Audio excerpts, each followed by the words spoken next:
Right, hey guys, so this week's review is on the Landyachtz Drop Cat 33 Seeker. I've heard this board for a couple months now and finally stoked to bring you guys a review. Now before we get into it, Landyachtz did send me this board for free as I am part of the Flow team, but my review will be unbiased and I'll be fair where I need to be and critical where I need to be. A big part of me taking the sponsorship from Landyachtz was being able to make unbiased and critical reviews, you know, all that good stuff. So don't worry, I'm not gonna shill, you know, it's gonna be chill. Fuck. The specs of this board, the board is 33 inches long. It's 9 inches wide at the front and 8 inches wide at the back. So it's 9 inches here and about 8 inches here, and it sort of tapers down to that 8-inch width. It has rocker where the middle of the board sits lower than where the base plates are mounted. And this rocker also gives the board some wedging. So the front has about 5 to 7 degrees of wedging and the back has about 3 to 5 degrees of wedging. Right, the board does have a considerable amount of flex and this construction is, I think, maple with fiberglass, but I'm not very sure. But it is a very flexy board and it is still quite strong. When it comes to the trucks, it has Gen 6 trucks with a 50-degree base plate and 180 millimeter wide hangers. It comes with the Hogs Plow Kings, which are 72 millimeters tall and bare Spaceball bearings. For bushings, it comes stock with, on the bottom, a plug barrel bushing with a cupped washer, and on the top, a cone bushing with a cupped washer. Right, let's get into it. So, first thing about this board is that it's quite compact and small. This does a few things. Now for me, I really like compact boards for getting around because number one, they're really nimble. Number two, they're really quick turning and they're really fun to ride. And when it comes to carrying them around when I have to, they're really lightweight and they don't really get in the way of me carrying them. So that's something that's key to me. So because this board is compact, it does have some of those small board features, which is quite nice. And because it is drop through, it does have some of those drop through advantages, which is quite nice also. Because it is small, it's quite nimble, it's quite quick turning, and it's really easy to carry around. It's not as unwieldy as the bigger drop throughs tend to be. So when I'm in the supermarket and I have this on my hand, it's really no issue. It is still kind of big, but it's much better than the bigger boards. Right. So that's the advantage of it being compact. One disadvantage I do see with it being as compact as it is that the actual standing platform is only about 20 inches long. And if you have a wider stance, this might not feel comfortable for you. If you're a child, if you have a narrow stance, if you're about 5'10", 5'8", etc., this will likely feel comfortable for you. But I can kind of see people 6 feet, 6'2", with wider stances having an issue with this. It is still long, but it does feel, especially mentally, quite small. And then when I'm pushing, I do sometimes place my leg in the middle here, the leg that's on the board, and when I step on, I kind of find I have no room. This was an issue kind of the first few times, but I kind of adjusted and my feet have sort of enough room. Right, so as I mentioned earlier, the board has flex, and when you go over any road imperfections like gravel or rough patches or anything like that, the board flexes and kind of bounces and absorbs some of that harshness and makes the ride a little bit more comfortable. The board is really turny, as I did mention earlier, because it has a shorter wheelbase and because it does have wedging. For those who don't know, wedging increases the overall angle of the base plate. So this is about 50 degrees, but because this has about 7 degrees of wedging, it's now about 57 degrees. So this just makes the overall board really turny. And this is a big plus for me because with a lot of drop throughs, I really don't like them because they have a sluggish sort of feel where the turning feels delayed and really slow. And I really don't like that. I like my trucks to be quick turning, to react to my input very quickly. And yeah, and this because of the wedging and because of the smaller wheelbase, gives this board a really sort of turny feel. Of course, that does come with its own disadvantages, and I get to why in the what I don't like about this board section. Yeah, and the board sits super low to the ground as well because it's drop through and because it has rocker and flex. When you actually stand on it, you're about a few inches off the ground, And this does two things. It makes it really easy to push and really easy to foot brake on this board. The big difference this makes is when you're skating around, you don't feel as fatigued from pushing, and you can skate for longer. And as well, because you're lower, you're more behind the wheels, so it's easier to transfer that energy of directly into the wheels. I don't know about the science behind that or if it's accurate at all, but that's what it feels like. But yeah, it sits super low to the ground, and this makes it easy to skate, easy to push, makes it a little bit more stable, and you can skate for longer distances without feeling as fatigued. So overall, I did find the board to be quite comfortable.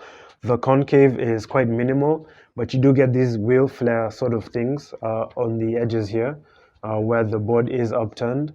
And whilst I personally felt sort of comfortable here, I can see people with slightly longer feet feeling uncomfortable here, but I personally felt fine. Yeah, so the concave is quite minimal and should be comfortable for most people. As I did mention earlier, the construction is solid. I've been abusing this board, and I was kind of scared that it would break because I heard that flexi board with a drop-through combination isn't the best, but I haven't had any problems so far. I weigh about 150 pounds or 70 kg. There has been no issue for me so far. This board does take a lot of weight, I think up to 250 pounds or something like that, so it is quite strong. Is this a good board for learning to slide? When it comes to downhill stuff, this isn't the best board in terms of it's just a bit flexy and it's too turny for it to be too stable for downhill stuff. But when it comes to learning to slide, because it's really low to the ground, it's gonna break traction easily and it's gonna slide really easily. So yes, it's a good board for learning to slide. Though the only real issue that I do see is the standing platform. The standing platform is quite small, so it's not gonna be a good fit if you have a really wide stance or if you really need a lot of space so you can comfortably sit on the board when you're sliding. And the other issue is perhaps the grip tape. Whilst the grip tape is good enough for learning to slide, you might keep slipping off the board when you do so. Right. So the components are quite good. I was really impressed by the Plow Kings. They're 72 millimeters tall, and looking at pictures, I assumed that these weren't very good wheels. Assumptions, but they've blown me away. They accelerate quite quickly and they keep the speed, they keep the momentum, and they're just really awesome wheels. And yeah, I was really surprised by the performance. The Gen 6 trucks are quite good as well. They have a very good feel. They're very sort of curvy and surfy. They have like what feels like a little bit of extra lean and turn when you get to that sort of end of range of motion, and they feel really good on this board. I haven't tested other trucks on this board. I did test some Ronins on it, which was quite fun and quite nice, but I haven't tested any for cruising primarily. The Spaceballs are quite good, though after riding them for a bit, some of the lubricant started leaking out, which is standard in most bearings. It's just the excess lubricant leaking out, so I did have to wipe that down. But other than that, they've been pretty good so far. I've skated them through all sorts of environments, through mud, water, puddles, dust, and they're still holding up quite well. But it's still too soon to talk about how they're performing. Obviously, the stock bushings were only quite so good, and I actually didn't end up liking them, but we get to that in the next section. So what I didn't like about the Landyachtz Drop Cat. So when skating this stock, it had a very tight-ropey feel. By this I mean it felt like I was balancing on a tightrope, and if I leaned left or right, the board would suddenly dive and turn to the right and then suddenly stop turning, and I didn't really like this feel. Personally didn't like it, but other riders might be like, oh, it's okay, or oh, they like how that feels, but I didn't like it. The turning was too sudden and too inconsistent for me, and it wasn't smooth enough. But what I did do to kind of fix this is, with the stock setup, I took out the cone bushing on the bottom and just run the bushings like this, and this gave it a linear feel, leany feel, and the trucks didn't suddenly dive left to right. It was a bit smoother and more manageable for me. But in the end, I did opt to go for hardcore bushings, and I'm now running a 85A bushing in the front and a 87A bushing combination in the back. green, white.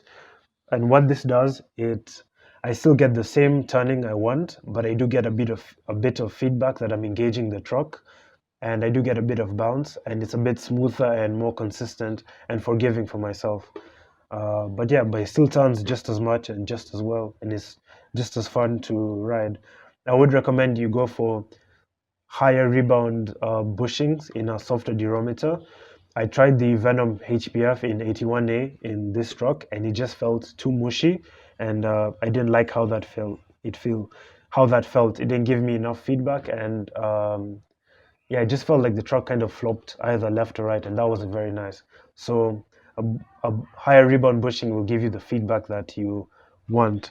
But if you don't want to bother with all of that stuff, just take off the cup washer on the bottom, and it should give you a slightly better feel. Next is the graphic did get quite dirty quite easily. This graphic is white, and because I am skating in Kenya where there's all sorts of mud, dust, or whatever, it got stained quite quickly. But I have cleaned it, and though you might be able to see one or two patches where it's a bit brown, it is clean. So yeah, but keep that in mind. If you do want the graphic looking pristine, then you're gonna struggle a lot with the white one. You might want something a little bit darker where the colors aren't so much affected by stains and dirt and all that good stuff. So is the price for this board fair? I'd say yeah. You are gonna pay about $200 for this board. It is quite expensive. I do think you get a lot for your money, and if you liked what I've been saying, if you liked what you've been hearing, then you're gonna be very happy with this board. Right, so things to watch out for. Um, so because it's quite compact as well, you are gonna kick the wheels sometimes if you're not careful. This did happen to me once or twice when I first got the board, and it does happen again once or twice when I skate the board after not skating it for a long time. So just watch out for that. But it is something that you should get used to quite quickly. Watch out for puddles and water because you don't have anything blocking the wheels here. If you whatever you roll over is going to get sprayed back at you. So if you roll over water or dog poo, you know it's not going to be pretty. So watch out for that. And if you're choosing to buy the deck only, uh, make sure you pair it with 160 millimeter trucks or wider. Anything narrower, and you're gonna get wheel bites quite easily, and not wheel bite here, but wheel bite here, right? Because this truck kind of leans over like that. If it's any, sorry, kind of leans over like that. If it's any narrower, it's gonna touch the wood quite quickly, and you don't get like a little bit of a warning, right? You get sudden wheel bite, the wheel stops, and you get thrown off. Trust me, it's not pretty, and you're gonna want to avoid that. Right, so who should get this board? So if you're looking for a compact cruiser that's gonna be a bit better for skating slightly longer distances than mini cruisers, this is the one. If you're looking for something easy to skate that you can learn to skate with, this is the one. If you're looking for something for your kid that is going to give them a good riding experience, this is a great board to get for them. It brings the trucks closer to where the feet are, and they have overall better control. If you want a board that you can cruise around with and then maybe learn to slide with after, this is an excellent option. Yeah, so who should I get this board? If it doesn't fit in your budget, though I do think it's a good board. If you want a board with kicktails, um, yeah, that's pretty much it. Yeah, I mean, anyway, so thanks to my sponsors Landyachtz for sending this board. Really stoked on it. Definitely one of the best boards that I've ever skated, and it's gonna be in my quiver for a very long time. I'm very happy with it. Big thanks to my patrons. So we're quite a few now. Jed, Superbad Juju, Mogi, Kasaja, Brian, Samil, very, very many people, but thank you all and appreciate that. So yeah, Next week will be, not next week, the week after next, I'll be reviewing the Landyachtz small blind, so stay tuned for that, and thanks for watching.